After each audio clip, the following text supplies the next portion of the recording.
अवैध संबंध में एक व्यक्ति की इस तरह से दर्दनाक हत्या की जाती है, इस तरह से मौत के घाट उतारा जाता है, वो जिंदगी का भीख मांगता है कि मुझे बख्श दीजिए, मुझे छोड़ दीजिए, अब मैं ऐसा नहीं करूंगा। लेकिन एक नहीं सुनते हैं, एक के ऊपर एक फंटी से मारा जाता है, मार मार करके उनके मौत के घाट उतार देते हैं, उनको कत्ल कर देते हैं। आज की जो सच्ची घटना मैं आपको सुनाने जा रहा हूं, यह सच्ची घटना है 19 जुलाई 2024 की। उत्तर प्रदेश का एक जिला लगता है रायबरेली। रायबरेली जिला अंतर्गत एक थाना लगता है गुरबख्शगंज। वहां पर एक परिवार बड़े खुशहाली से जिंदगी गुजर बसर करता था, बड़ी खुशहाली से जिंदगी गुजर बसर करता था, सब कुछ ठीक ठाक था।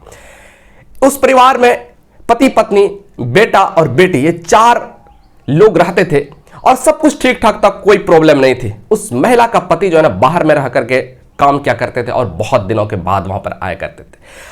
तो पति बाहर चला जाता है और यह महिला अपने बेटा बेटी के साथ उस घर में रहते हैं। सब कुछ ठीक ठाक था, कोई प्रॉब्लम नहीं थी।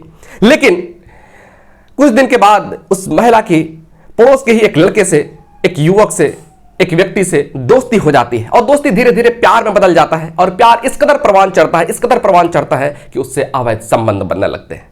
एक रात ऐसा आता है जब वो रात सब सो रहे थे तो ये महिला उस अपने प्रेमी को फोन करती है और फोन करके बुलाती है, अपने बेडरूम में ले जाती है और पूरी तरह से वो महिला निवस्त्र होती है और वो युवक भी, वो व्यक्ति भी निवस्त्र होता है और अवैध संबंध बनाने लगते हैं।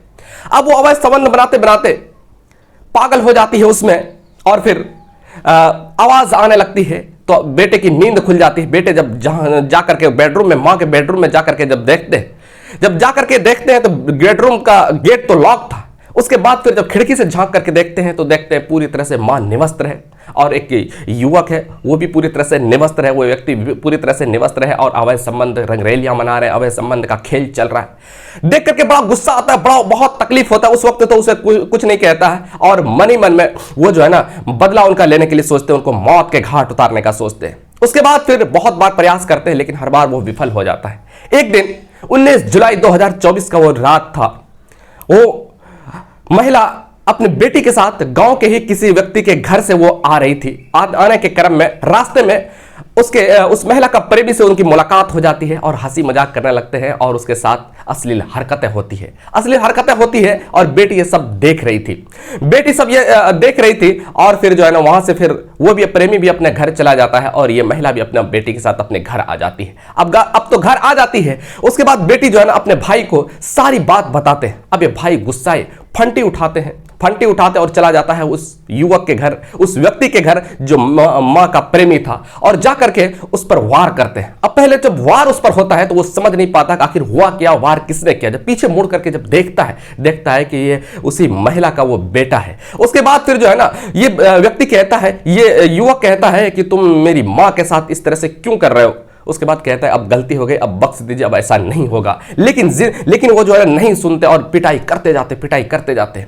एक समय ऐसा भी आता है जब सर पर वो फंटी सर पर जब लगता है तो खून से तरबतर, खून से लहूलुहान हो जाते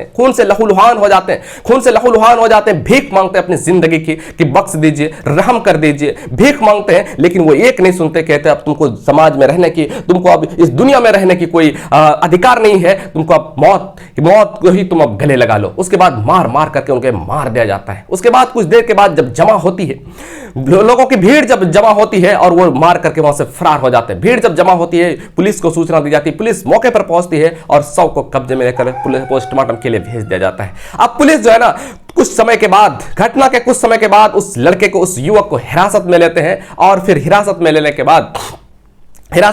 बाद वहां पुलिस, भारी संख्या में पुलिस भर दिया जाता है ताकि